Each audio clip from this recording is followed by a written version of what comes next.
নমস্কার শ্রোতা বন্ধুরা, অন্ধকারের গল্পকথার সাম্রাজ্যে আপনাদের সকলকে স্বাগত। আমাদের আজকের নিবেদন লেখিকা দেবদত্তা বন্দ্যোপাধ্যায়ের কলমে রাজা চিচিংফার গুপ্তধন।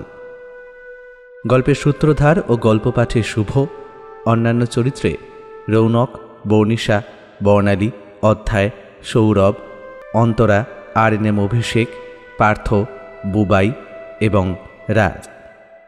শুরু হতে চলেছে আমাদের আজকের গল্প রাজা চিচিংফার গুপ্তধন। নিভু নিভু হলদে কুপির আলোয় ঘরটা কেমন ঘোলাটে হয়ে আছে। একটা মাত্র বাঁশের মাচা ঘরের ভেতর, তাতে একটা ছেঁড়া কম্বল বিছানো। যে বৃদ্ধ লোকটি ওই বিছানায় শুয়ে, তার সারা শরীরে অসংখ্য উল্কি, মুখে হাজার বলিরেখার কারিগরি। বয়স ৮০, ১০০, এমনকি ১৫০ হতে পারে। লোকটার মাথার কাছে এক বৃদ্ধ মহিলা, তার বয়স ৮০-র কম কিছুতেই হতে পারে না। তারও গালে গলায় বেশ কিছু উল্কি চোখে পড়ে। বৃদ্ধ ধীরে ধীরে চোখ মেলে তাকায়, দৃষ্টি খোলাটে, চোখ লাল। ফিসফিস করে জড়ানো গলায় কি যেন বলে। বৃদ্ধা ওর মুখের কাছে নিজের কান নামিয়ে আনে, তারপর কিছু একটা বলে বৃদ্ধকে আশ্বস্ত করে। বৃদ্ধ নিজের একটা হাত তুলে ধরে, হাতে নানা রকম তাবিজ, হাড়ের কবচ, মাদুলি, সেসবের মাঝে একটা রূপোর বালা ঢলঢল করছে। বালার মুখে জড়াজড়ি করে আছে দুটো সাপ। হয়তো বৃদ্ধ মানুষটি একসময় খুব স্বাস্থ্যবান সুপুরুষ ছিল, আজ সে কালের ছোবলে আর বয়সের ভারে শুকিয়ে গেছে। বৃদ্ধা ধীরে ধীরে বালাটা খুলে দেয় বৃদ্ধর হাত থেকে। তার চোখে জল। নিজেদের ভাষায় কিছু একটা বলে, তারপর বাঁশের মাছায় একটা মাছ ধরার খলুইয়ের ভিতর গুঁজে রাখে বালাটা। মাঝে মধ্যে দুই একজন লোক আসছে দলপতি বৃদ্ধকে দেখতে। দুবার সামান ছাগুন নিজেও এসেছিল। রাত বাড়ছে, বৃদ্ধা সাকারার চোখ ক্লান্তিতে বুজে আসতে চায়, কিন্তু সে আজ ঘুমোবে না। আজ তাকে জাগতেই হবে। বাইরে তখন প্রবল ঝড় উঠেছে।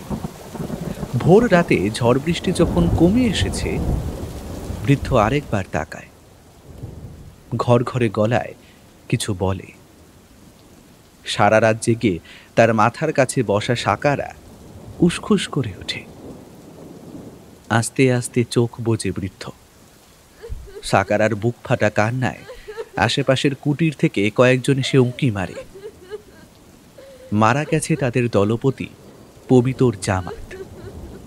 এবার নতুন দলপতি হবে আকিকা। পবিতরের অন্ত্যেষ্টি মিটলেই শুরু হবে নতুন দলপতির অভিষেক উৎসব। ওদের সামান ছাগুন হাজুই এগিয়ে এসে বৃদ্ধা সাকারার কাছে দলপতির হাতের বালাটা চায়। সাকারা ঘরে ঢুকে যায়। তাদের কোনো সন্তান নেই, তাই গোষ্ঠীর সবচেয়ে জোয়ান ছেলে আকিকাই হবে পরবর্তী দলপতি। হাজুইয়ের হাতে বালাটা তুলে দিতে হবে এখন, এটাই নিয়ম।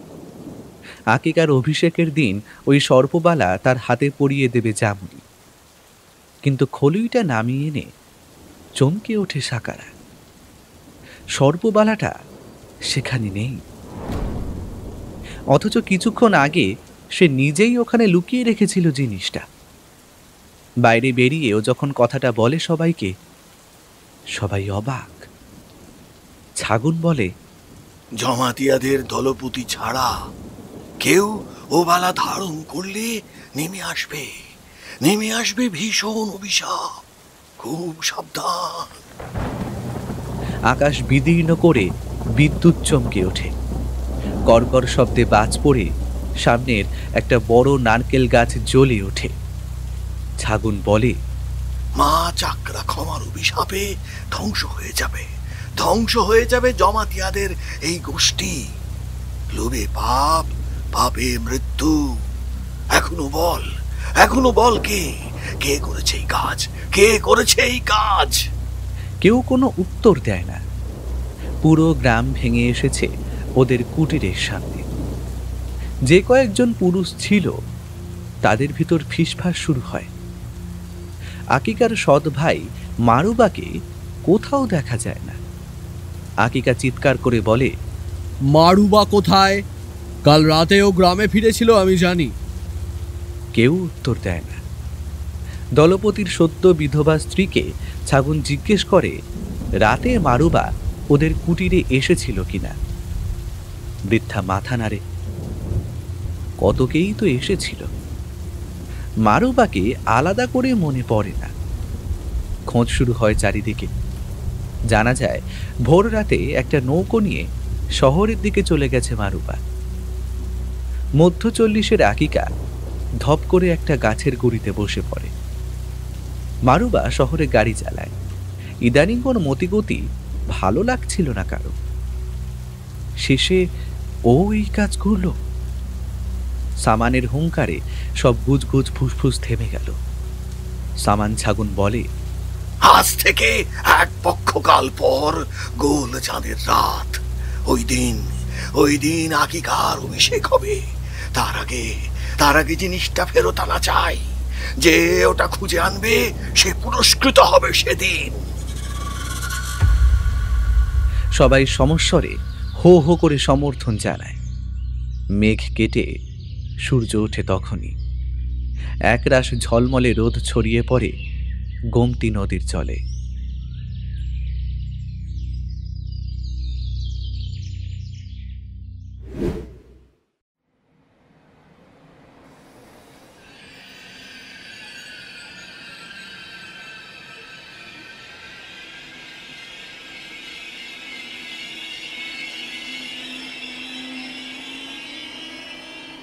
ট্রেনটা যখন আগরতলায় এসে পৌঁছল, গোধূলির কোণে দেখা আলোয় ভেসে যাচ্ছে স্টেশন চত্বর।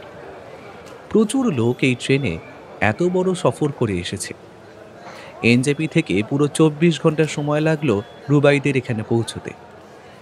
রুবাই, ওর 2 যমজ মাস্তুতো বোন টায়রা আর টিকলি বড় বড় ট্রলিগুলো টেনে নামিয়ে এলো। রুবাইয়ের মা আর মাসিমণি ছোট ব্যাগ আর খাবারের বাস্কেট নিয়ে নামতেই রুবাই বাবাকে দেখতে পেল। ও বাবার দিকে হাত নেড়ে এগোচ্ছিল, তখনই ভিড়ের ভেতর একটা লোক ওর ট্রলিতে পা আটকে কিভাবে যেন ওর গায়ের ওপর হুমড়ি খেয়ে পড়ল। ক্যারাটের রিফ্লেক্স অ্যাকশনে রুবাই নিজের শরীরকে শক্ত করে বেন্ড করে নিয়েছিল বলে পড়ে গেল না। লোকটা ওকে সরি বা কিছু না বলেই ছুটে বেরিয়ে গেল। বোধহয় খুব তাড়া আছে। আসলে অনেকেই এই রাজ্যের আনাচে কানাচ থেকে এই ট্রেনে এসে ফ্লাইট ধরে কলকাতা বা দিল্লির। ট্রেনটা 20 মিনিট লেটে ঢুকেছে। রুবাই পিঠের ব্যাগ আর ট্রলিটা ঠিকঠাক করে বেরিয়ে আসে। এবার ওর বাবা আর মেশো 3 দিন আগেই এসেছে ত্রিপুরায়। আগরতলায় বাবাদের একটা 3 দিন ব্যাপী কনফারেন্স ছিল। মা তখনই বলেছিল এবার তবে সবাই মিলে ত্রিপুরা ঘুরতে যাওয়া হবে, কারণ মায়ের বড় মাসির বাড়ি ছিল এই ত্রিপুরায়। সেই মাসি মেশো এখনও বেঁচে, তবে কলকাতাতে থাকেন। ত্রিপুরায় কেউই নেই, কিন্তু মা আর মাসির ছোটবেলার স্মৃতি জড়িয়ে আছে। মা মাসির মুখে রুবাই ত্রিপুরার অনেক গল্প শুনেছে। ওদের বাড়ি ছিল ধর্মনগরে, ওখান থেকে খুব কাছে হচ্ছে ঊনকোটি। তাই ঠিক হয়েছিল এবার আগরতলা উদয়পুর ঘুরে ফেরার পথে ওরা যাবে ঊনকোটি। মাসিমণিও এই ট্যুরে আসতে রাজি হয়ে গিয়েছিল মা যাবে শুনে। টায়রা ত্রিপুরা শুনেই বলেছিল, তা ভাই, ত্রিপুরায় তো রাজবাড়ি আছে, নিশ্চয়ই কোনো রহস্য থাকবে ওখানে। রুবাই হেসে বলেছিল, রবি ঠাকুর ওই বাড়িতে বহুবার গেছেন, ওখানে বসে গান, নাটক, কবিতা লিখেছেন। তাহলে রবি ঠাকুরের নোবেল? টায়রা কিছু বলতেই যাচ্ছিল, টিকলি ওকে থামিয়ে বলে, কিন্তু সেটা তো শান্তিনিকেতনে চুরি গিয়েছিল, ত্রিপুরায় আসলো কি করে? আহা, যদি কেউ চুরি করে নিয়ে আসে, কোনো অ্যান্টিক কালেক্টর। আরে ত্রিপুরা রাজবাড়িতে আমরা ঠিক কোনো না কোনো রহস্যের খোঁজ পাবো। তবে এইসব নিয়ে বেশি আলোচনা করলে তার মাসিমণির কানে গেলে তোদের যাওয়া ক্যান্সেল হতে বাধ্য। সেদিন কথাবার্তা সেখানেই থেমে গিয়েছিল। অবশেষে আজ ওরা এসে পৌঁছেছে ত্রিপুরায়। আজ রাতটা আগরতলায় থেকে কাল ওরা বেরিয়ে যাবে উদয়পুরের পথে। এয়ারপোর্ট থেকে শহরের পথে যেতে যেতে রুবাই দেখছিল শহরটা ওদের ডুয়ার্চের মতোই। বেশিরভাগ টিনের চাল দেওয়া একতলা দোতলা বাড়ি, ফাঁকা খেলার মাঠ, বাগান, ছোট দোকানঘর। একটা বড় ফ্লাইওভার পার হয়ে একটা 4 মাথার মোড়ে এসে পড়ল ওদের গাড়ি। সামনেই বেশ কিছু বড় হোটেল। একটা সাদা রঙের বড় হোটেলে ঢুকে গেল ওদের স্করপিও। রুবাইরা লাগেজ নিয়ে লিফটে করে 4 তলায় উঠে এলো। 4 তলায় 2টো সুইট, 401টা ওদের জন্য। ঢুকেই একটা বড় ড্রয়িং কাম ডাইনিং, তার দুধারে 2টো বড় বড় bedroom, king size bed. Drawing রুমের একটা সাইড কাচের, ওখানে একটা ডিভান। রুবাই এক লাফে সেখানে শুয়ে বলল, আমি এখানেই থাকবো। আমরা এই সোফা কাম বেডে শোবো। তবে এত বড় খাট রয়েছে ঘরে, কেন এখানে শোবে? আপাতত সবাই স্নান করে ফ্রেশ হয়ে যাও, 24 ঘন্টা ট্রেনে কাটিয়েছ। মাসিমণির গম্ভীর গলার আওয়াজে 2 বোন সুর সুর করে বেডরুমের সঙ্গে যে বাথরুম সে দুটোই চলে গেল। রুবাই কাচের ভেতর দিয়ে শহরটাকে দেখছিল। রাতের খাবার খেতে ওরা এসেছিল একটা বাংলাদেশি রেস্তোরাঁয়, কমলা রেস্তোরাঁ। ত্রিপুরা থেকে বাংলাদেশ খুব কাছে, রাজ্যটার 3 দিকেই বাংলাদেশ। খুব ভালো ইলিশ পাওয়া যায় বলে ওরা এখানে খেতে এসেছিল। নেওয়া হয়েছিল ইলিশের বিভিন্ন পদ। রুবাই এর আগে কলকাতায় মামাবাড়িতে বাংলাদেশের ইলিশ খেয়েছে, সত্যি দারুণ খেতে। টায়রা উসকুস করছিল। রুবাই ওর দিকে তাকাতেই কোণের দিকের একটা টেবিল ইশারায় দেখালো। রুবাই আর চোখে দেখে একটা টাক মাথা মোটা লোক বসে খাচ্ছে। তার সামনের লোকটার মুখ দেখা যাচ্ছে না। দুজনেই বাঙাল ভাষায় নিচু স্বরে কথা বলছে।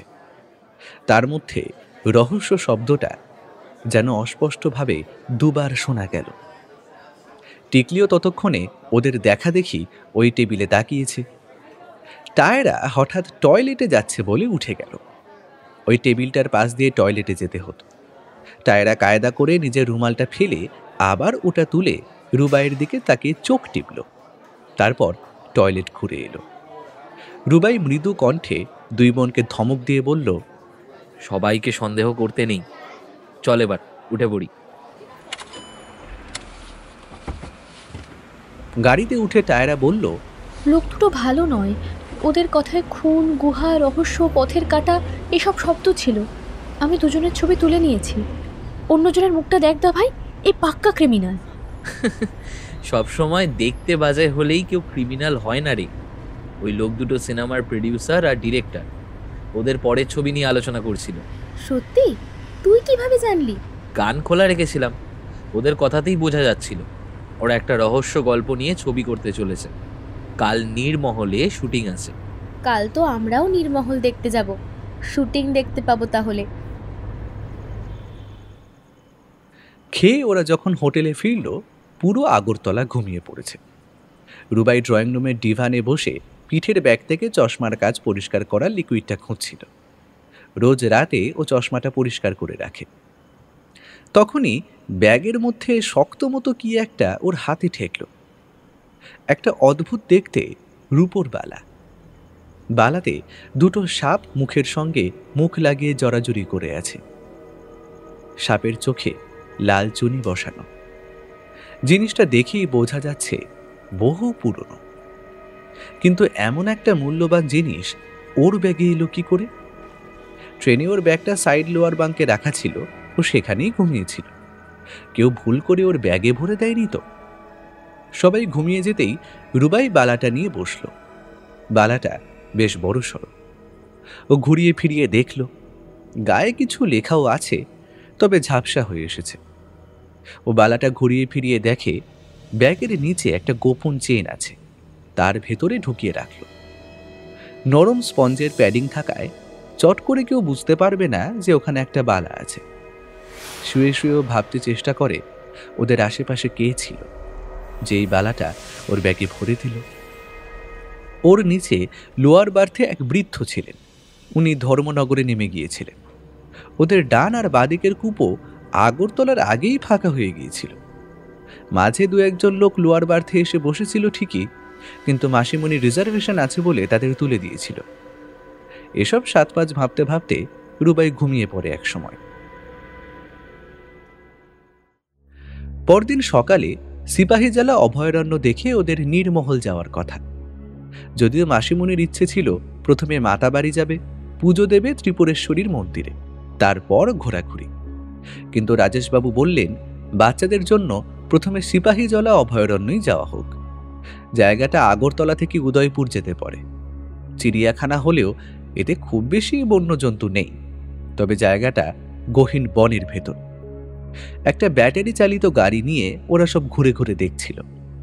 বাঘ ওদের পাত্তাই দিল না, আপন মনে বসে বিশ্রাম নিচ্ছিল। জলের ধারে পাথরের উপর কয়েকটা কুমির আর ঘড়িয়াল রোদ পোহাচ্ছিল।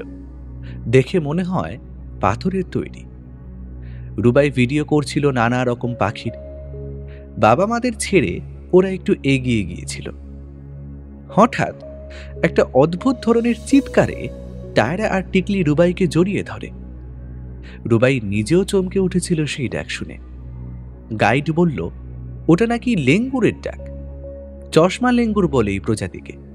দেখলে মনে হয় চশমা পরে আছে। একটা বাজ পড়ে পুড়ে যাওয়া শালগাছের ডালে বসেছিল সেই লেঙ্গুরটা। ওদের দেখি আবার ডেকে উঠল। পিলে চমকানো সেই ডাক শুনে যে কেউ ঘাবড়ে যাবে। টায়রা আর টিকলি লেঙ্গুরের ডাক নকল করে ওদের ভেঙাচ্ছিল। তাতে আরো জোরে ডাকছিল প্রাণীটা। রুবাই ছবি তুলে নেয়। জঙ্গল ঘুরে ওরা আবার গাড়িতে এসে বসল। মাসিমণির ইচ্ছে এবার মাতাবাড়ি যাওয়ার, তাই গাড়ি ছুটল উদয়পুরের পথে। ত্রিপুরেশ্বরী মন্দিরে পৌঁছে দেখা গেল বেশ ভিড়। এক কোণে কয়েকটি ছাগল বাঁধা। এখানে এখনো বলির চল আছে। টিকলি বলল, এই বলি প্রথা যে কবে বন্ধ হবে? যতদিন না মানুষ সচেতন হবে। এই উদয়পুরের ভুবনেশ্বরী মন্দিরে একসময় নরবলি হতো, জানিস? রুবাইয়ের মা শ্রমণা দেবী বলেন, ওখানে বসেই তো রবীন্দ্রনাথ বিসর্জন লিখেছিলেন, তাই না মা? হ্যাঁ, উনি প্রথমে লিখেছিলেন রাজর্ষি উপন্যাস, তা থেকেই পরে বিসর্জন নাটক হয়। রাজা রাধাকিশোর মানিককে ডাকে বহুবার এসেছেন। এরপর বীরেন্দ্র কিশোর ও কিশোর মানিক্যের আমন্ত্রণেও এখানে এসে থেকেছেন। আমরা কখন নীরমহল যাব? আজ তো ওখানে শুটিংও হবে মনে হয়। এখানে যা ভিড় দেখছি, মায়ের পুজো দিতে দিতে তো বিকেল হয়ে যাবে। হ্যাঁ, একটা কাজ করা যাক, তোদের মায়েরা বরঞ্চ এখানে পুজো দিক, ততক্ষণ আমরা বরঞ্চ নীরমহল ঘুরে আছি। চল, আমরা ঘুরে আসতে আসতে পুজো দেওয়া হয়ে যাবে। আমরা তো শুধু মাকে দর্শন করব। রুবাইয়ের বাবা বললেন, কারণ ওদের হাতে সময় খুব কম। মা আর মাসিমণিও এই ব্যবস্থায় খুশি। নীরমহল ওদের ঘোরা। সৈকত মেশো থেকে গেলেন মায়েদের সঙ্গে। রাজেশবাবু 3 বাচ্চাকে নিয়ে চললেন নীরমহলের পথে। পথে হালকা জলখাবার খেয়ে নিল ওরা, কারণ নীরমহলে কিছুই পাওয়া যাবে না। নৌকায় করে রুদ্রসাগরের বুকে যখন ওরা ভেসে পড়ল, ঘড়ির কাঁটা 12:30টার ঘর ছুঁয়েছে। দূর থেকে ধবধবে সাদা নীরমহলকে জলের মধ্যে দেখতে দারুণ লাগছিল। যদিও রুদ্রসাগরে জল খুব কম, পানায় ভর্তি, তবে বেশ কিছু পরিযায়ী পাখির দেখা পাওয়া যাচ্ছিল। শীতে এখানে প্রচুর পাখি আসে। রুবাই ছবি তুলতে ব্যস্ত হয়ে পড়ে। এবার ও মিশোর কাছ থেকে একটা দারুণ ক্যামেরা উপহার পেয়েছে জন্মদিনে। নৌকাতে 40 লোক রয়েছে। নীরমহল যত এগিয়ে আসছিল, তার সৌন্দর্য মুগ্ধ করছিল ওদের। ভারতে জলের উপর এমন প্যালেস আর একটাই আছে, রাজস্থানে। তবে সেটা এত বড় নয়। একসময় ওরা এসে নামলো রাজঘাটে। এখানেই রাজাদের নৌকা এসে ভিড়ত। ওদিকে আরেকটাও সিঁড়ি আছে জলে নামার, যদিও জল একটু দূরে সরে গেছে এখন। টিকিট কেটে সিঁড়ি বেয়ে উপরে উঠে এলো ওরা। বেশ বড় মহল। একদিকে শুটিং হচ্ছে, একটা নাচের দৃশ্যর শুটিং চলছে। কালকের সেট ডাইরেক্টরকে দেখা গেল, টুপি মাথায় একটা ক্যামেরা সামলাচ্ছেন। সেদিকে বিশেষ কাউকে যেতে দিচ্ছে না গার্ডরা। অন্যদিকে বেশ কিছু ঘর, সুন্দর ছাদ বাগান, নিচে ফুলের বাগান, রঙ্গমঞ্চ এসব রয়েছে। বড় বড় ঘরগুলো চারিদিক খোলা, দরজা নেই। তা দেখে টিকলি বলে, এই দা ভাই, রাজাদের ঘরে দরজা হতো না? সিরিয়ালে দেখিসনি? কত রকমের পর্দা হতো চারদিকে, পাহারায় থাকতো কত সেনা। ঘুরতে ঘুরতে মহলের শেষ প্রান্তে চলে এসেছিল রুবাই। এদিকেও একটা খোলা গেট আছে। একদিকে কিছু ঘর বন্ধ, পিছন দিকে একটা সিঁড়ি নিচে নেমে গেছে, কিন্তু নিচের লোহার গেট বন্ধ। রাজবাড়ির মহিলারা এই পথে নৌকা ঘাটে যেতেন।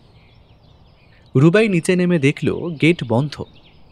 ঘুরে উপরে উঠতে যাবে, তখনই একটা কালো গেঞ্জি মুখে মাস্ক পরা লোক দ্রুত ওর কাছে নেমে এলো, আর ওর পিঠের ব্যাগটা টান দিয়ে নিয়ে ওকে ধাক্কা দিয়ে ওই সিঁড়ি দিয়েই এক লাফে নিচে চলে গেল। রুবাই হকচকিয়ে গিয়েছিল। নিজেকে সামলে তাকিয়ে দেখল নিচে আর একজন তালা খুলে দিয়েছে ততক্ষণে। দুজন লোকের পরনেই কালো পোশাক, মাথায় ক্যাপ, মুখে মাস্ক। রুবাই নিচে নামতে নামতে ওরা বড় বড় পিলারের আড়ালে হারিয়ে গেল। আসলে নীরমহল একসময় জলের উপর পিলার গেঁথে তৈরি হলেও এখন রুদ্রসাগরে জল কমে গেছে, তাই নিচটায় উঁচু নিচু এবড়ো খেবড়ো জমি, কাঁটা গাছের ঝোপ। রুবাই নিচে নামতেই একজন উর্দিধারী গার্ড ছুটে এলো, বলল, এদিকে নামলে কিভাবে? ওই গেট তো বন্ধ থাকে। গেট তো খোলা, আমি টয়লেট যাব। টয়লেট উপরে আছে, উঠে যাও। এদিকে ট্যুরিস্টদের আসা বারণ, জানো না? ওহ, কে যে গেট খুলে রাখে কে জানে। রুবাই উপরে উঠতে দেখল গার্ড তালাচাবি কুড়িয়ে গেটে তালা দিচ্ছে, কিন্তু ওর মনে তখন হাজারটা প্রশ্ন। কোথায় গেল লোক দুটো? ও তাড়াতাড়ি উপরে উঠে আসে, চারিদিকে তাকায়। কোনো নৌকো বা ছোট বোট চোখে পড়ে না।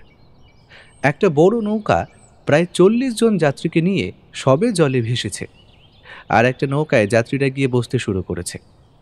ও টিকলিকে দেখতে পায় ওধারে, দূরবীন দিয়ে পাখি দেখছে মনে হয়। ও দূরবীনটা নিয়ে নৌকোয় চোখ রাখে, কিন্তু কালো পোশাকের কাউকে দেখতে পায় না। যে নৌকাটা ছেড়ে গেছে সেটায় সব যাত্রীকে অবশ্য দেখা যাচ্ছে না। কি হয়েছে দা ভাই, কি দেখছিস রে? হ্যাঁ, কিছু না, একটা কালো পাখি। তোর ব্যাগটা কই রে? জল খাবো। রুবাই অপ্রস্তুত। বোনেদের এখনই সবটা বলতে মন চাইছে না, কারণ ও নিজেই কিছু বুঝতে পারছে না। ব্যাগে কয়েকটা চিপসের প্যাকেট, জলের বোতল, সানগ্লাস, টুপি এসব ছিল। ও এদিক ওদিক তাকায়, মুখে বলে, ছবি তুলতে গিয়ে কোথায় রাখলাম বলতো? এদিকেই কোথাও। কিন্তু ব্যাগ তো তোর পিঠেই ছিল, আমি তো একটু আগেও দেখেছি। তখনই রাজেশবাবু ওদের দেখে এগিয়ে আসেন, বলেন, এই আর দেরি করা যাবে না, নৌকায় সময় লাগবে, তারপর গাড়িতে। ওদের পুজো দেওয়া হয়ে যাবে হয়তো ততক্ষণে। দা ভাইয়ের পিঠের ব্যাগটা খুঁজে পাচ্ছে না, জল খেতাম। রাজেশবাবুর কাছে জল ছিল, এগিয়ে দিয়ে বলেন, আরে কোথায় আবার যাবে, খুলে রেখেছে কোথাও, ওই ব্যাগ কে নেবে? হ্যাঁ। ওরা সবাই আশেপাশে ব্যাগটা খোঁজে, কিন্তু কোথাও নেই। রাজেশবাবু তাড়া দেন, বলেন, এই চলো তো, ওই ব্যাগের জন্য মায়াবাড়ি লাভ নেই। আরে দামি কিছু তো আর ছিল না। একরাশ মন খারাপ নিয়ে রুবাই নেমে আসে। ব্যাগটা অন্নয়দা উপহার দিয়েছিল জন্মদিনে, ওর খুব প্রিয় ব্যাগ ছিল। মাতাবাড়ির প্যারা সন্দেশ খুব বিখ্যাত। মাসিমণি 2 কিলো প্যারা কিনেছিল, গিয়ে পাড়ায় সবাইকে দেবে বলে। ওদের প্রসাদ দিল মা। তারপর ঠাকুর প্রণাম করে ওরা হোটেলের উদ্দেশ্যে চলল। ঘড়ির কাঁটা 3:30 ঘর ছুতে চলেছে। হোটেলে পৌঁছে প্রথমেই খেয়ে নিল সবাই। দারুণ রান্না। ঘরে লাগেজ রেখে ঠিক হলো ভুবনেশ্বরী মন্দির দেখতে যাবে সবাই, ওটা কাছেই। ত্রিপুরার পুরনো রাজবাড়ি ওখানেই। ওদের হোটেলের পাশেই বড় বড় 2টো দিঘি, তা পার করে গাড়ি উপরে উঠতে শুরু করলো। কিছুক্ষণ পর গোমতী নদীর পাড়ে প্রাচীন মন্দিরে পৌঁছে গেল ওরা। এই মন্দিরে বসেই রাজর্ষি লেখার ভাবনা এসেছিল কবির ভেতর। মন্দির ঘুরে পাশেই রাজপ্রাসাদের ধ্বংসাবশেষ ঘুরে দেখল সবাই। এখানেও রয়েছে একটি মুক্তাঙ্গন, তবে সরকার এসব রক্ষা করতে উদাসীন। যত্নের অভাব ভীষণভাবে চোখে পড়ে। দিনের আলো মরে গেছিল আগেই। অন্ধকার নামতেই জায়গাটা যেন আরো রহস্যময় হয়ে উঠল। টিকলি এসে বলল, আচ্ছা দা ভাই, এখানে কোনো গুপ্তধন থাকতে পারে? ওই মন্দিরের নিচে নিশ্চয়ই লুকোনো গুমঘর আছে, একসময় নরবলি হতো এখানে। তখনই মাসিমণি ওদের তাড়া দেয় হোটেলে ফেরার জন্য।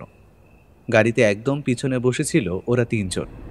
টিকলি ফিসফিস করে বলে, ধুর, মায়ের জন্য না আমরা একটু রহস্যের অনুসন্ধানও করতে পারছি না, সত্যি। রহস্য কি পথে ঘাটে ছড়িয়ে থাকে? কাল অবশ্য আমরা একটা রহস্যময় জায়গায় যাব, ছবিমুড়া। পাহাড়ের গায়ে সেই প্রাচীনকাল থেকেই খোদাই করা কিছু মূর্তি দেখতে পাবি ওখানে। আমি নেটে দেখেছি ওখানেও একটা গুপ্তধনের গল্প আছে দা ভাই। আমিও দেখেছি, সাপের রাজা পাহারা দেয় সেই গুপ্তধন। আমার তো সাপকে খুব ভয় লাগে।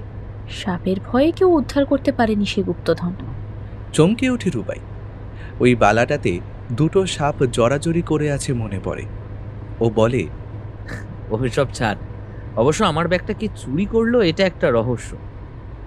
হেসে হেসে কথাটা বললেও রুবাই মনে মনে যথেষ্ট চিন্তিত ছিল, কারণ ব্যাগটা লোক দুটো কেন ওর থেকে ছিনিয়ে নিয়েছে ও ভালো করেই জানে।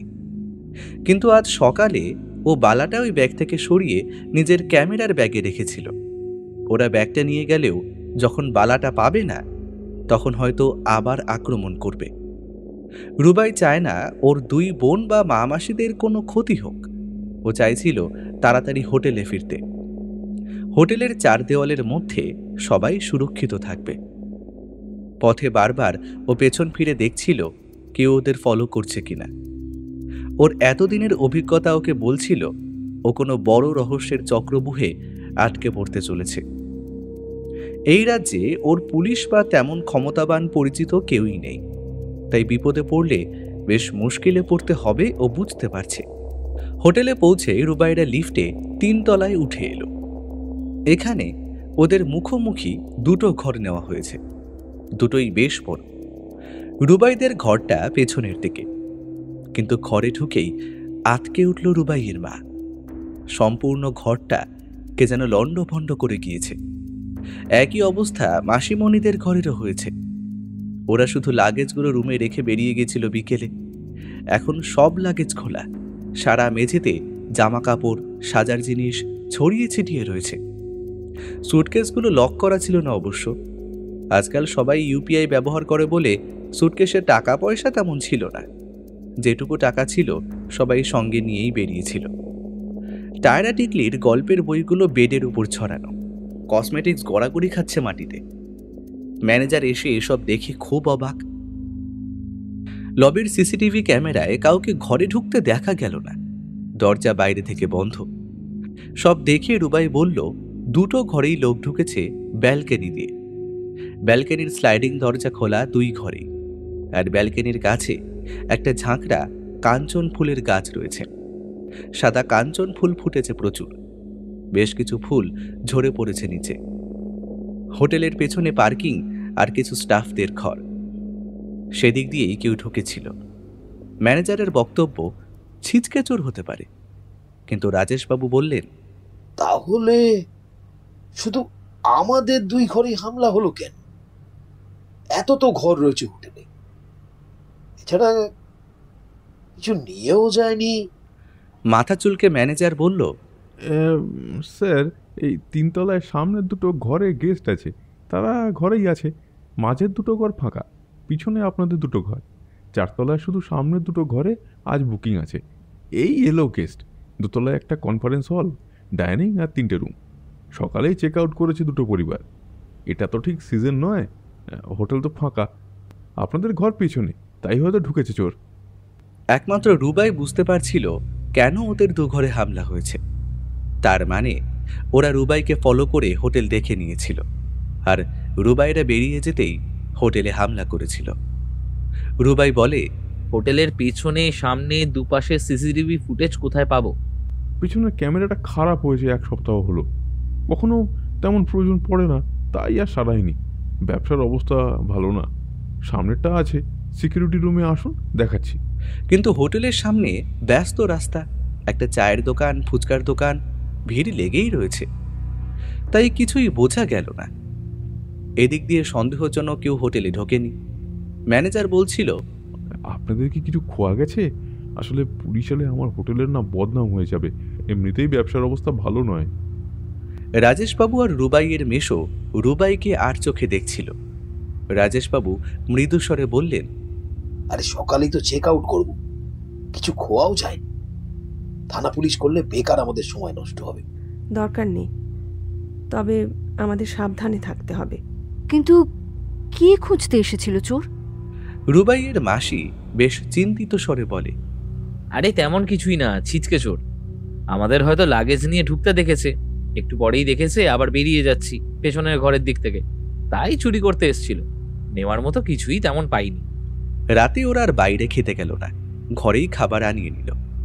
টায়রা শুধু ফিসফিস করে রুবাইকে বলল, ব্যাটারি ব্যাংক, হেয়ার ড্রায়ার, দামি পারফিউম এসব তো ছিল ঘরে। ছিচকে চোর এসব নিল না কেন? ওসব হয়তো ওর কাজে লাগতো না, ও টাকা গয়না এইসব খুঁজতে এসেছিল। শুয়ে পড়, কাল ভোরে উঠতে হবে।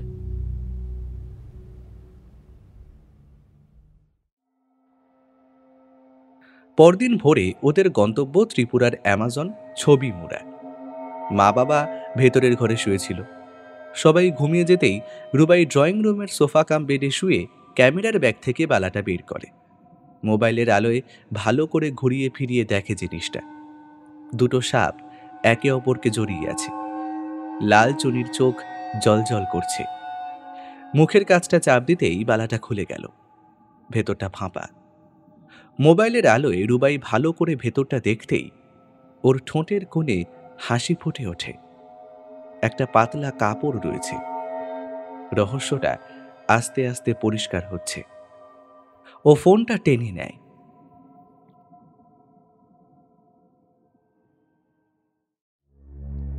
ছবি মোড়ার পথটা অসাধারণ। আসার পথে শ্রমণা দেবী ওদের ছবি মোড়ার গল্প বলছিলেন। যদিও ওরা নেটে আগেই পড়েছে জায়গাটা সম্পর্কে। পাহাড়ি পথে ধীরে ধীরে এগিয়ে চলে গাড়ি। অমরপুরের শেষে এক পাহাড়ি গ্রাম রাজখাং, গোমতী নদীর ঘাটে এসে পৌঁছে যায় ওরা। গহীন অরণ্যর মাঝে গোমতী নদী বয়ে চলেছে। গভীর জলে ভাসছে কয়েকটা বোট। নদীর তীরে ছোট ছোট কটেজে থাকার ব্যবস্থা। আজ ওরা ওখানেই থাকবে। তবে আপাতত উদ্দেশ্য নদীপথে ভ্রমণ ও পাহাড়ের গায়ে খোদাই করা মূর্তি দর্শন। মেশো ফটাফট ওদের টিকিটগুলো কেটে ফেলল। লঞ্চে করে যেতে হবে নদীর পথে। দুধারে পাহাড়, জঙ্গল। এই যাত্রাপথকে অ্যামাজনের সঙ্গে তুলনা করে অনেকেই। কটেজে লাগেজ রেখে ওরা লাঞ্চ করে নিল। তারপর চড়ে বসল লঞ্চে। একটা ছোট লঞ্চে 12 জন, তাই একটু অপেক্ষা করতে হলো। একটু পরেই 4 জনকে পাওয়া গেল। ভটভট শব্দে মোটর চালিয়ে জলপথে লঞ্চ এগিয়ে চলল। শান্ত দিঘির মতো গভীর গোমতীর জলে জাগল শিহরণ। লঞ্চ ঘাটের উল্টো দিকের পাহাড়েও কিছু মূর্তি খোদাই করা রয়েছে। টায়রা বলে, ঊনকোটিতেও তো আমরা এমন মূর্তি দেখতে যাব। ঊনকোটির সঙ্গে এখানকার মূর্তির কোনো মিল নেই। এখানকার মূর্তির সঙ্গে দক্ষিণ ভারতের মন্দিরের কিছু মূর্তির মিল আছে। বেশ কিছুক্ষণ গভীর অরণ্যের ভেতর জলপথে ভ্রমণের পর লঞ্চ গিয়ে থামল এক বিশাল বড় মূর্তির কাছে। খাড়া পাহাড়ের গায়ে 20 ফুটের এক দেবী মূর্তি। 10টা হাত ও পায়ের নিচে একটা অবয়ব। দেখে মনে হয় দেবী দুর্গা, কিন্তু চুলগুলো যেন তার সাপের মতো। মেডুসার সঙ্গে বেশ মিল আছে। রুবাই বলল, এটা জমাইতদের দেবতা দেবী চাকরা ক্ষমা। এই দেখ পাশেই সাপের ছবি। লঞ্চ থামতেই ওরা 3 জন আর রাজেশবাবু নেমে পড়েছিলেন। কয়েক ধাপ পাথুরে সিঁড়ি পার করে ওরা উঠে এলো মূর্তির পায়ের কাছে। কিছু ফুল লতা পাতা ছড়ানো সেখানে। পুজো দিয়েছে কেউ। পাশে ব্রহ্মা, বিষ্ণু, শিবের মূর্তি। রাজেশবাবু বলেন, এই খাড়াই পাহাড়ের গায়ে এত মূর্তি কত কষ্ট করে খোদাই করেছিল ভাব একবার। এসব বহু প্রাচীন কাজ। রুবাই চটপট ছবি তুলছিল। পাহাড় খাড়া হলেও পায়ে চলা একটা সরু পথ এঁকে বেঁকে এগিয়ে গেছে। হয়তো কোনো আদিবাসী গ্রাম রয়েছে পাহাড়ের গায়ে। মাসিমণি তাড়া দিচ্ছিল বলে ওরা নেমে আসে। লঞ্চে বসতেই তা ঘুরিয়ে নেয় চালক। এবার ওরা যাবে রাজা চিচিংফার গুহা দেখতে। কিছু দূর গিয়ে একটা ছোট ঝর্ণা এসে মিশেছে গোমতীতে। সেখানে দাঁড়িয়ে যায় ওদের লঞ্চ। নদীর ধার দিয়ে ঝর্ণা বরাবর পায়ে হেঁটে যেতে হবে গুহা দেখতে। পথ দুর্গম, কোথাও কোথাও জল পার হতে হবে। তাই চালক বলল সবাইকে জুতো খুলে রেখে যেতে, কারণ পিচ্ছিল পথে জুতো পরলে হাঁটলে স্লিপ কাটবে। রুবাইয়ের মা, মাসি আর মেশো এখানেও নামল না। 4 জনের অন্য গ্রুপ থেকে মাত্র 2 জন নামল। দুজন বসে থাকলো। একজন গাইড ওদের পথ দেখিয়ে নিয়ে চলল। ওরা ছাড়াও আর একটা ছোট লঞ্চ এসে ভিড়েছিল সেখানে, আর 3 জন যাত্রী নেমে এসেছিল শুধু। সরু জলপথের ধারে পিচ্ছিল মাটির পথ ধরে ওরা এগিয়ে চলল। গাছের গুড়ি পাথর এসব পার করে এগোতে গিয়ে টায়রা একবার আছাড় খেল। সারাটা পোশাক কাদায় মাখামাখি, তবুও ও যাবে। ধীরে ধীরে পথ উঠেছে উপর পানে। নদীর গিরিখাতটা বেশ সরু। হঠাৎ রুবাইয়ের মনে হয় বাবা আর 2 বোন বেশ পিছিয়ে পড়েছে। ও একাই এগিয়ে এসেছে। ও পেছন ফিরে দেখে ঘন জঙ্গল, বড় বড় পাথর আর গাছের গুড়ির জন্য ওদের দেখতে পায় না। তখনই গুহার মুখটা দেখতে পায় রুবাই। একটু উঁচুতে মুখটা, বাঁশের একটা সিঁড়ি রাখা আছে। ও একাই ভিতরে ঢুকে দেখতে যায়, কিন্তু ভেতরটা ঘুটঘুটে অন্ধকার, আর চামচিকের গন্ধে গাটা একেবারে গুলিয়ে ওঠে। মোবাইলের আলো জ্বেলে আর মাকড়সার ঝুল ছাড়া কিছুই দেখতে পায় না। ফোঁস করে একটা শব্দ শুনে ও বাইরে বেরিয়ে আসে আর দেখে 2টো লোক ওর দিকে এগোচ্ছে। লোক দুটো রুবাইকে চেপে ধরে। এই দুজন ওদের লঞ্চে এসেছিল। রুবাই ওদেরকে চিনতে পারে। হিস হিসে গলায় প্রথম লোকটা বলে, বালাটা কোথায় রেখেছিস বল। কিসের বালা? রুবাই এসব ঘটনায় আর ভয় পায় না। যে বালা মারুবা স্টেশনে সেদিন তোর ব্যাগে ভরে দিয়েছিল। আমি জানি না কি বলছো তোমরা, আর আমার ব্যাগ তো চুরি গেছে। তোর ব্যাগে বালা ছিল না, অথচ মারুবা বলেছে স্টেশনে ও বালাটা তোর পিঠের ব্যাগে ভরে দিয়েছিল। ওপেন ভরতে দেখেছিল, তোকে ইচ্ছা করে ধাক্কা মেরে পড়ে যাওয়ার নাটক করে তোর পিঠের ব্যাগে ওটা ভরে দেয় মারুবা। রুবাই চুপ। ওর এমনটাই মনে হয়েছিল। ও তখন ওর বাবা আর বোনেদের পথ চেয়ে আছে। কেন এত দেরি হচ্ছে ওদের কে জানে। দ্বিতীয় জন ওকে উসখুস করতে দেখে বলে, তোর বাবা আর বোনেরা এ পথে আসবে না। ওই যে লোকগুলো নামলো পাশের বোট থেকে, সব আমাদের লোক। ওরা ওদের অন্য পথে নিয়ে গেছে। এই পাহাড়ে অসংখ্য গুহা রয়েছে, দেবে এবার ওদের একটাই ঢুকিয়ে বন্ধ করে। এবার একটু ঘাবড়ে যায় রুবাই। লোকটা বলে, আর নৌকায় তোর মায়েদের পাহারা দিচ্ছে যারা, তারা তো আমাদের লোক। আমাদের একটা ইশারায় ওদের নৌকা ডুবিয়ে দেবে। গোমতির জলে সলিল সমাধি হবে সবার। হ্যাঁ। রুবাই চারিদিকে তাকায়। সাহায্যের কোনো আশা নেই এখানে। মা আর মাসিকে বিপদে ফেলতে চায় না ও। অন্য লোকটা বলে, আমরা জানি বলাটা তোদের লাগে যে নেই, তোর সঙ্গেই আছে। আমাদের ভালোই ভালোই দিয়ে দে, বিপদ ডেকে আনিস না। আমাদের হাতে অত সময় নেই। 10 মিনিটে তুই যদি লঞ্চে ফেরত না যাস, লঞ্চ কিন্তু ডুবে যাবে। রুবাই এক পা করে পেছোচ্ছিল।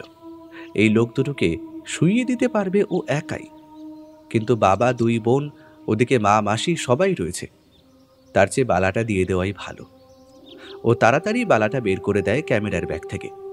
মুহূর্তের মধ্যে লোক দুটো চলে যায়। এবার রুবাই কি করবে বুঝতে পারে না। তখনই ও বাবাকে দেখতে পায় নিচের দিকে।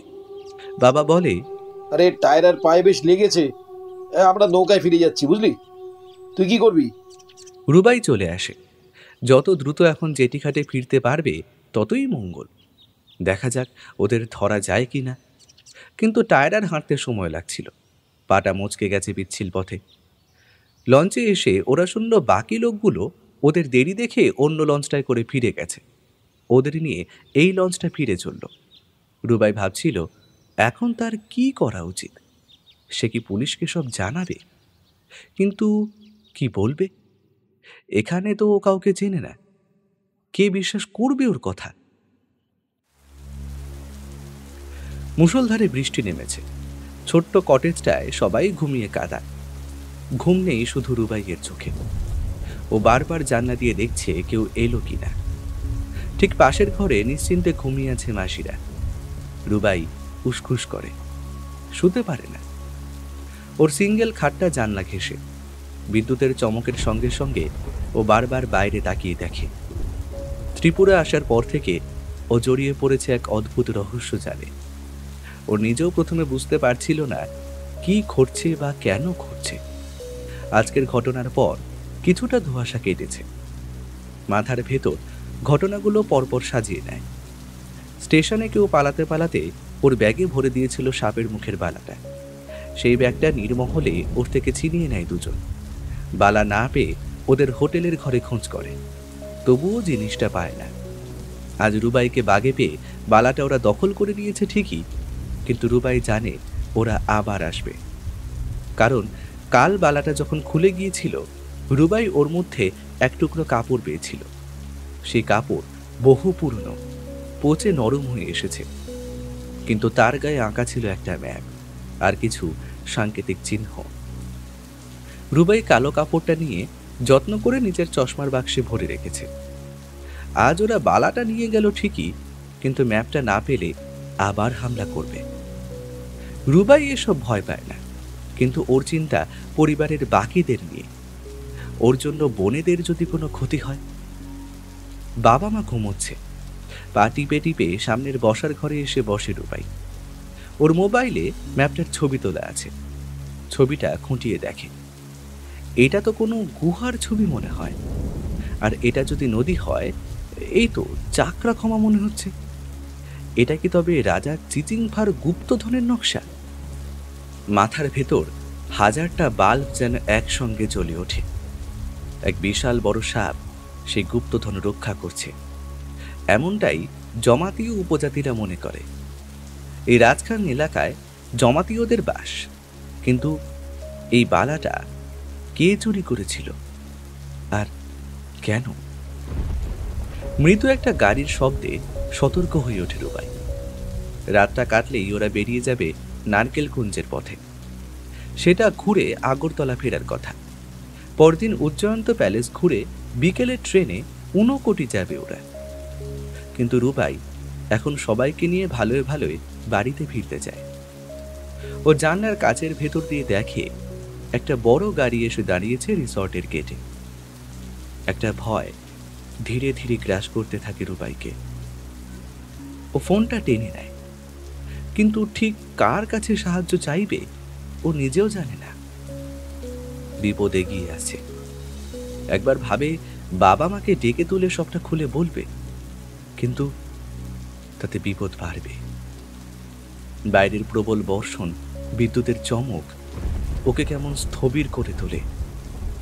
আর বিদ্যুতের চমকে বাইরেটা দিনের আলোর মতো পরিষ্কার হয়ে ওঠে। লোক দুটোকে এবারে দেখতে পায় রুবাই। দুজনের পরনেই রেইনকোট। ওরা কটেজের দিকে আসছে। ওরা কতটা হিংস্র তা আজ ছবি মুড়ার গুহার সামনে ও বুঝতে পেরেছিল। ফোনটা টেনে নেয়, কিছু মেসেজ লিখে পাঠিয়ে দেয়, আর দেরি না করে দরজা খুলে বেরিয়ে আসে রুবাই। বিপদ যদি আসে ও একাই সামলে নেবে। দূরে কোথাও ঘড়িতে ঢং ঢং করে দুটো ঘন্টা বাজল। লোক দুটো রুবাইকে দেখে ভূত দেখার মতো চমকালো। ততক্ষণে একজনের হাতে উঠে এসেছে একটা অটোমেটিক রিভলভার। জিনিসটা রুবাই চেনে। গ্লক 19 রঙ্গন আঙ্কেলের কাছে দেখেছে। ভারতের স্পেশাল ফোর্সের অফিসাররা এই রিভলভার ব্যবহার করে।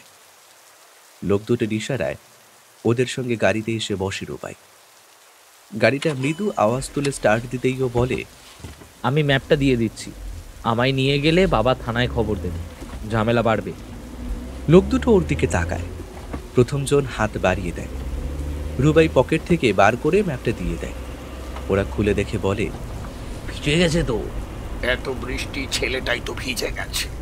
যাই হোক, ও অনেক বেশি জেনে গেছে, ওকে নিয়ে যেতে বলেছে বস। চলো। কিছু দূর গিয়ে জঙ্গলের কাঁচা রাস্তায় নেমে আসে গাড়ি। গোমতী নদীর ধার দিয়ে এগিয়ে চলে। বৃষ্টিতে নদীর জল যেন ফুঁসছে। দিনের বেলায় যে নদীকে শান্ত দিঘি মনে হচ্ছিল, এখন তা ভয়ানক উত্তাল।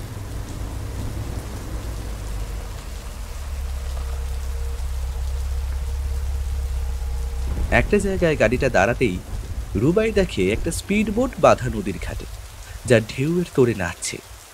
লোক দুটো রুবাইকে নিয়ে যায় ওই বোটের কাছে। এবারে রুবাই মুখ খোলে।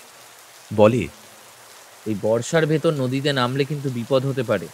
চুপচাপ বোটে উঠে বস। পাগল নাকি? তোকে ছেড়ে দিলে তুই পুলিশ ডেকে আনবি। আর বস বলেছে তুই ওই ম্যাপ দেখে আমাদের চিচিংফাড় গুহায় নিয়ে যাবি। চল। রুবাই ওদের কথার জালে ফাঁসিয়ে সময় নিতে চাইছিল। এতক্ষণে বাবা হয়তো টের পেয়েছে রুবাই ঘরে নেই। চুপ! ওই গুহার ভেতর প্রচুর অলিগলি। ওই ম্যাপ দেখেই আসল জায়গায় পৌঁছতে হবে। আর ওতেই লেখা আছে সর্পবন্ধনের মহামন্ত্র। রুবাই দেখেছিল ম্যাপের নিচে 4-5 লাইন অদ্ভুত ভাষায় সাংকেতিক কিছু লেখা ছিল। ভাষাটাও অচেনা। ও বলে, আমি কিন্তু বাবাকে সব লিখে দিয়ে এসছি। ম্যাপের ছবিও রেখে এসছি বাবার ফোনে। পুলিশ এমনিতেও আসবে এখানে। একজন ফোন বের করে কাউকে ফোন করে। যে ভাষায় কথা বলছিল রুবাই বুঝতে পারে না ভাষাটা। এটা ত্রিপুরার প্রাচীন ভাষা, ককপরক। তারপর ওরা রুবাইকে নিয়ে বোটে ওঠে। ঢেউয়ের মাথায় নাচতে নাচতে স্পিড বোট এগিয়ে চলে। 20 মিনিট পর একটা ঝর্ণার ধারে স্পিড বোট থামে। রুবাইয়ের পোশাক ভিজে সপ করছে। বৃষ্টি কমে এলেও গাছ থেকে টুপটাপ জল পড়ছে, সঙ্গে ঠান্ডা হাওয়া। ওর বেশ শীত করছিল। চশমাটাও ঝাপসা হয়ে এসেছে। ও চশমাটা মুছে নেয় ভেজা রুমাল দিয়ে। মেঘ কেটে গোল থালার মতো চাঁদ উঠেছে। তবে সকাল হতে বেশি দেরি নেই মনে হয়। ওরা একটা পিচ্ছিলে রাস্তা দিয়ে হেঁটে যায়। ঝর্ণার জলটা খোলা, স্রোত রয়েছে। দুবার গাছের গুড়ি পার হয়ে ওদের এপাশে আসতে হয়। রুবাই জানে এই জঙ্গলে প্রচুর বিষধর সাপ আছে। লোক দুটোর পায়ে গামবুট, পরনে রেইনকোট। ওর পরনে ঘরের ট্র্যাক প্যান্ট, গেঞ্জি আর পায়ের ট্র্যাক শু। সব ভিজে ভারী হয়ে আছে। ও আরো ধীরে হাঁটে। এমন সময় জঙ্গল থেকে আরো দুজন বেরিয়ে আসে। এদের সকালে বোটে দেখেছিল রুবাই। ওরা ম্যাপটা চাইতেই বের করে দেয় প্রথম লোকটা।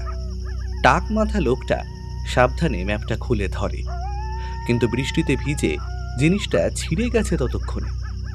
নতুন দুজনের ভেতর টাক মাথা লোকটা বলে, হেই, এটা কি? এ তো টিস্যু পেপারের মতো কিছু মনে হচ্ছে। এটা আসল ম্যাপ নয়, হতেই পারে না। এটাই তো ও দিল। ধর, এটা আসল ম্যাপ নয়, ভেজা তুলো টিস্যু মনে হচ্ছে। তোরা দেখে নিসনি? জিনিসটা বহু পুরনো, তাতে জলে ভিজেছে। আর আমি কি আগে দেখেছি নাকি? ছেলেটা তো নিজে থেকেই এটা দিল। মিনমিন করে বলে জুলফিওয়ালা রেনকোট পরা লোকটা, যে রুবাইকে নিয়ে এসেছে। চুপ পূর্বাক, এটা রেস্তোরাঁর টিস্যু, তাতে ও নিজে কিছু এঁকেছে। ওদের মধ্যে ঝামেলা লেগে যেতেই রুবাই হেসে ফেলে, বলে, এটা আমার তৈরি। ঠিক ধরেছ, কমলা রেস্তোরাঁয় টিস্যুতে এঁকেছি ম্যাপটা। ভালো হয়েছে না? আমার আঁকার টিচার বলেন আমি ভালো কপি করতে পারি। চাপ বেয়াদব, এবার আসল ম্যাপটা বার কর বিচ্ছু, নইলে আমি। ওই আসল ম্যাপ এতক্ষণে পুলিশের হাতে পৌঁছে গেছে, আর পুলিশ এক্ষুনি এখানে পৌঁছে যাবে। একটা 13-14 বছরের বাচ্চা এমন কথা বলছে ওদের সামনে দাঁড়িয়ে, ওরা ভাবতেই পারে না। গ্লক রিভলভারটা নাচিয়ে প্রথম লোকটা বলে, পুলিশ আসার আগে তোর লাশ এখানে পুঁতে রাখবো শয়তানের ছানা। আমি ওইসবে ভয় পাই না। আমি নিজে থেকে না এলে তোমরা আমায় কিচ্ছু করতে পারতে না। আমি শুধু আমার পরিবারের থেকে তোমাদের দূরে রাখতে চেয়েছি, তাই তোমাদের সঙ্গে এসছি এই রাতের বেলা। আর আমায় মেরে ফেললেও তোমরা ম্যাপটা পাবে না, চিচিংফাড় গুপ্তধনের হদিশও পাবে না। এক্ষুনি পুলিশের ওপর মহল থেকে ফোর্স এসে যাবে। টাকমাথা লোকটা একটা সপাটে চর মারতে যায় রুবাইকে, কিন্তু ক্যারাটেতে ব্ল্যাক বেল্ট, তাইকোয়ান্ডো জানা। রুবাইকে কাবু করা এত সহজ নয়। শরীরটা বেঁকিয়েও চরটা বাঁচিয়ে নেয়, কিন্তু টাকমাথা টাল সামলাতে না পেরে ওখানেই লুটিয়ে পড়ে। তখনই একটা স্পিড বোটের আওয়াজ পাওয়া যায়। বড় বড় সার্চ লাইটের আলোয় ভেসে যায় অরণ্য। এত আলোয় পাখির দল ভোর হয়েছে ভেবে ডেকে ওঠে।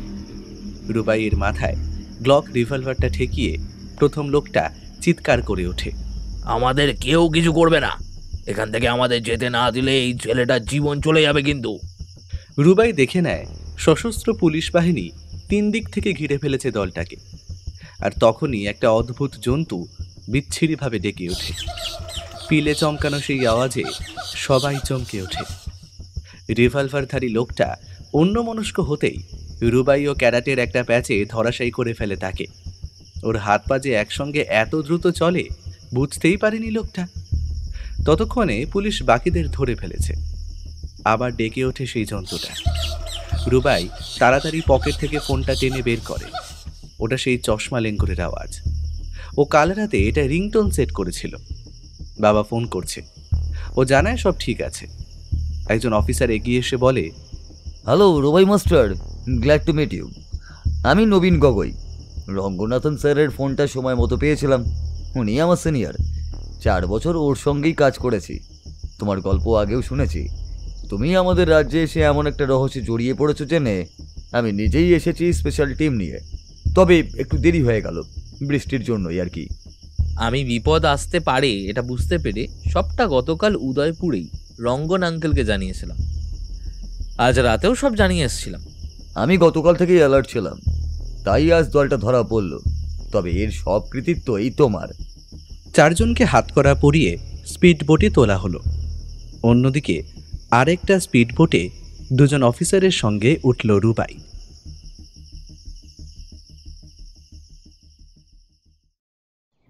সকালের আলো ফোটার সঙ্গে সঙ্গে ওরা ফিরে এসেছিল রিসর্টে। 4 জন দুষ্কৃতীকেই সদরে চালনা করে দিয়েছিল অফিসার গগৈ। রূপার সর্পবালাটা ওই টাক মাথার কাছেই পাওয়া গিয়েছিল। ভোর রাতে ঘুম থেকে উঠে রুবাইকে দেখতে না পেয়ে প্রথমে ঘাবড়ে গিয়েছিলেন রাজেশবাবু। তারপরেই ফোনে রুবাইয়ের মেসেজ পান তিনি। তবুও বাবা হিসেবে একটা চিন্তা তো থাকেই, তাই ফোন করেছিলেন। আর সেই ফোনে রুবাইয়ের সুবিধেই হয়েছিল। বাকিদের বুঝতে না দিলেও উনি এতক্ষণ উসখুস করছিলেন। রিসর্টের সামনে পুলিশের জিপ থেকে রুবাইকে নামতে দেখে টায়রা টিকলে ছুটে আসে। মা, মাসিমণি, সৈকত মেশো সবাই অবাক। রুবাই সবাইকে আশ্বস্ত করে যে সব কিছু ঠিক আছে, বিপদ কেটে গেছে। নবীন গগৈ বলেন, এবার তোমার মুখ থেকেই আমরা সবটা শুনতে চাই। আগরতলা স্টেশনে নামার সঙ্গে সঙ্গে একটা আদিবাসী লোকের সঙ্গে আমার ধাক্কা লাগে। আসলে লোকটাই কিভাবে যেন আমার ঘাড়ে এসে পড়ে। আসলে ওর কাছে ছিল একটা বহু প্রাচীন বালা, সেটাও আমার পিঠের ব্যাগে ঢুকিয়ে দেয়। যারা ওকে তাড়া করেছিল দূর থেকে সবটা দেখে, কিন্তু অত লোকের মাঝে কিচ্ছু করতে পারে না।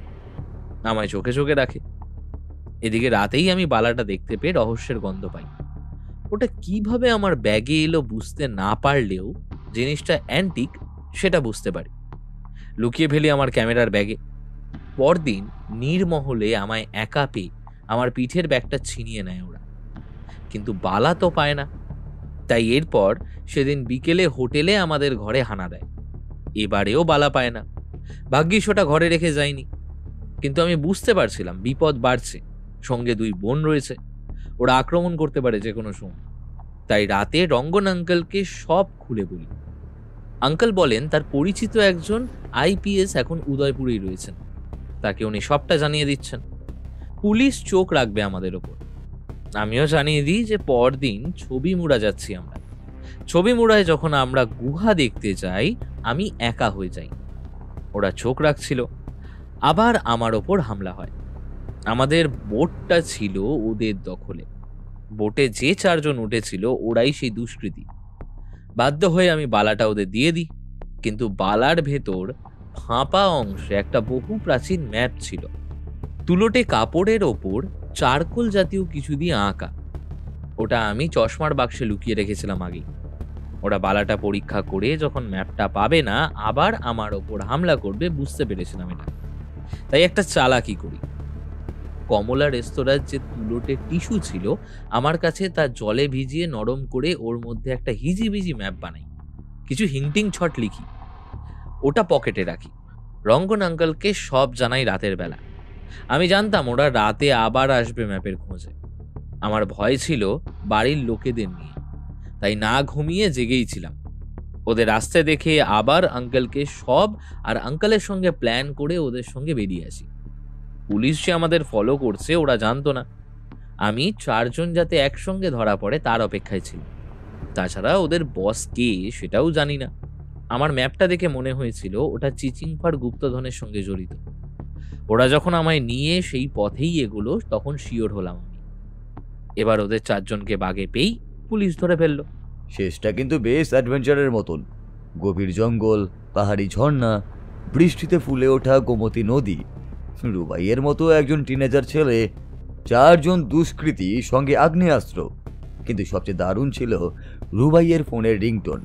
সেটা ঠিক সময় বেজে উঠেছিল, আর রুবাই ক্যারেটের প্যাঁচে একাই ওদের কাবু করে ফেলল।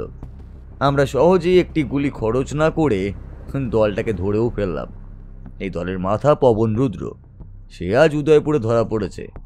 দলটা চোরাচালান, অ্যান্টিক পাচার এসবে যুক্ত। অনেক দিন থেকেই খুঁজছিলাম ওদের। রুবাইয়ের জন্যই আজ ধরা পড়ল। রুবাইয়ের কথা বহু শুনেছি, এভাবেও যে ওর সঙ্গে পরিচয় হবে তা কখনোই ভাবিনি। কিন্তু গুপ্তধন কোথায়, আর বালাটাই বা কোথা থেকে এলো? জমাতিয়াদের একটা দল এখানেই পাহাড়ের উপর একটা গ্রামে থাকে। এই সর্পবালা ওদের দলপতির হাতেই থাকে। এ প্রথা বহু পুরনো। কিছুদিন আগে ওদের প্রাক্তন দলপতি মারা যায়। সে সময় ওদের গোষ্ঠীর একজন বালাটা চুরি করে আগরতলায় চলে যায়। ছেলেটা শহরে গাড়ি চালাতো। এই দুষ্কৃতীরা তাকে দলে টেনেছিল, গুপ্তধনের লোভ দেখিয়েছিল।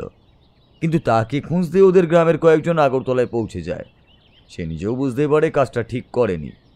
অভিশাপের প্রকোপ নেমে আসবে তার পরিবারের উপর। তাই বালাটা পবনদের না দিয়ে সে পালিয়ে যাচ্ছিল। সেই সময় রুবাইয়ের সঙ্গে ওর ধাক্কা লাগে।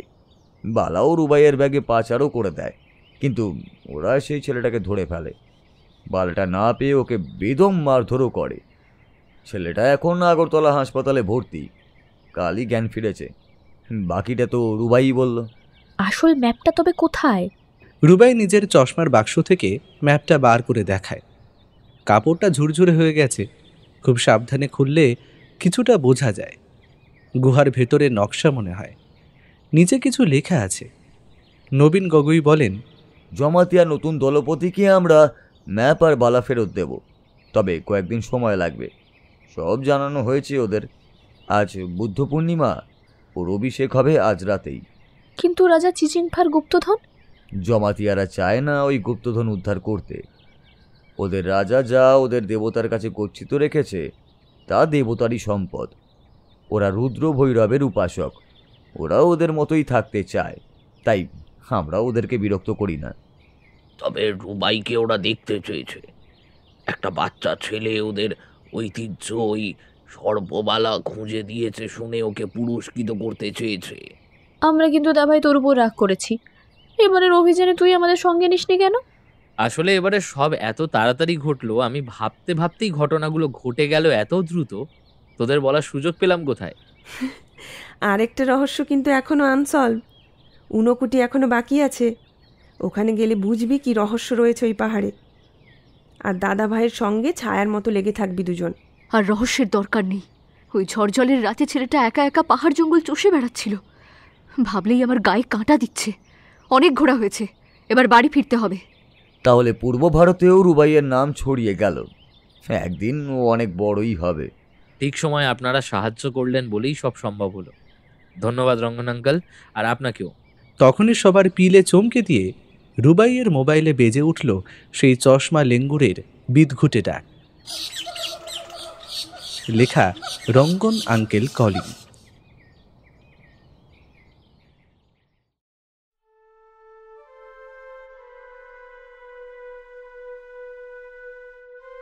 শুনছিলেন লেখিকা দেবদত্তা বন্দ্যোপাধ্যায়ের কলমে রাজা চিচিংফার গুপ্তধন। সম্পাদনা, ডিরেকশন এবং ভিডিওর ভিজুয়াল এফেক্টসে প্রায়ণ গোস্বামী। শব্দ পরিকল্পনা, মিশ্রণ এবং আবহ সৃষ্টিতে সাউন্ডস্কেপ। পোস্টার ডিজাইনে কভারম্যান অভিব্রত। কেমন লাগলো আজকের গল্পটি? ভালো লাগলে অবশ্যই আমাদের সাবস্ক্রাইব করে আমাদের সাথে থাকুন এবং লাইক ও কমেন্টের মাধ্যমে আপনার মতামত জানান। এরকম গল্প যদি আরও শুনতে চান তাহলে প্লিজ আমাদের কমেন্টের মাধ্যমে জানান। দেখা হবে নতুন কোনো গল্পে। ততক্ষণের জন্য শুভরাত্রি। ভালো থাকবেন এবং সকলকে ভালো রাখবেন।